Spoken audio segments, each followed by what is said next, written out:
ഈ സംഭവം ഉണ്ടായത് മുതൽ തന്നെ സമരങ്ങളും തുടർന്നുകൊണ്ടിരിക്കുകയാണ്. ഡീബാർ ചെയ്തതിൽ പ്രദേശവാസികൾ ആശ്വസിക്കുമ്പോഴും ഇവിടെ ഒരു മേൽപ്പാലം എന്നതിലപ്പുറത്തേക്ക് ഒരു പരിഹാര മാർഗമില്ല എന്ന് തന്നെയാണ് പ്രദേശവാസികൾ പങ്കുവയ്ക്കുന്നത്. കാരണം ഇവിടുത്തെ മണ്ണിന്റെ ഘടന ആ തരത്തിലുള്ളതാണ്.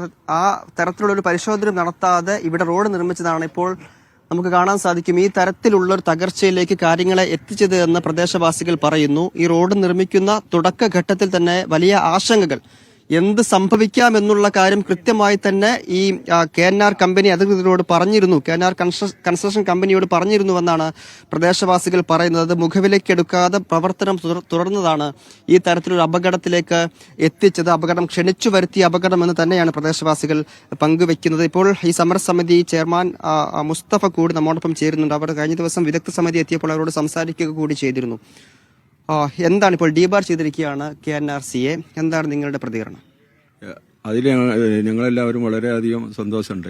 പക്ഷേ ഒരു കാര്യം, ഇനി ഇങ്ങോട്ടുള്ള വർക്ക് മേൽപ്പാലല്ലാതെ മറ്റുള്ള ഒന്നിനും ഈ സമരസമിതി നാട്ടുകാരും സമ്മതിക്കില്ല.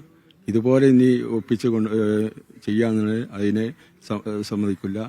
ഈ വയൽ എവിടെ നിന്നാണ് തുടങ്ങുന്നത്, ആ തുടക്കം മുതൽ ഇതിന്റെ അവസാനം വരെയുള്ള കക്കാട് വരെയുള്ളടത്ത് മേൽപ്പാലം നിർമ്മിക്കുകയാണ് ഇതിന്റെ ഏറ്റവും നല്ല കാര്യം. അതിന്റെ കൂടെയാണ് ഈ സമരസമിതിയും ഈ നാട്ടുകാരും എല്ലാവരും ഉറച്ചു നിൽക്കുന്നത്. മേൽപ്പാലമല്ലാതെ മറ്റൊരു പരിഹാര മാർഗം ഇതിനില്ല അല്ലെ? ഒരു അറ്റകുറ്റപ്പണി എന്നുള്ളത് ഒരു ഓപ്ഷനേ അല്ല. അല്ലല്ല, അറ്റകുറ്റപ്പണി ഒരു ഓപ്ഷനില്ല. ഇനിയും ഇതുപോലെ തന്നെ ദുരന്തം സംഭവിക്കാൻ സാധ്യതയുണ്ട്. കാരണം കാലവർഷം തുടങ്ങിയിട്ടുള്ളൂ.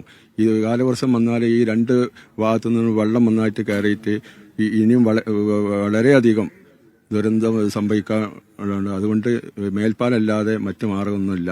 അതുപോലെ തന്നെ പല പ്രാവശ്യം കലക്ടർക്കും ഇതിന്റെ അധികാരികൾക്കും ഇതിന്റെ എല്ലാം ഞങ്ങൾ തുറന്ന് കാണിച്ചു കൊടുത്തതാണ്. കാരണം വെച്ചാൽ ഈ സർവീസ് റോഡ് ഇതിൽ കഴിഞ്ഞ പ്രാവശ്യം മഴ ഉള്ള സമയത്ത് വെള്ളം കയറിയിട്ട് ഇവിടെ വണ്ടികളെല്ലാം ഇത് ബ്ലോക്കായിട്ട് ഇവിടെ വണ്ടികളൊന്നും പാസ് ചെയ്തിട്ടില്ല. മറ്റുള്ള ഭാഗത്തിൽ കൂടെയാണ് വണ്ടികളെല്ലാം തിരിച്ചുവിട്ടിരുന്നത്.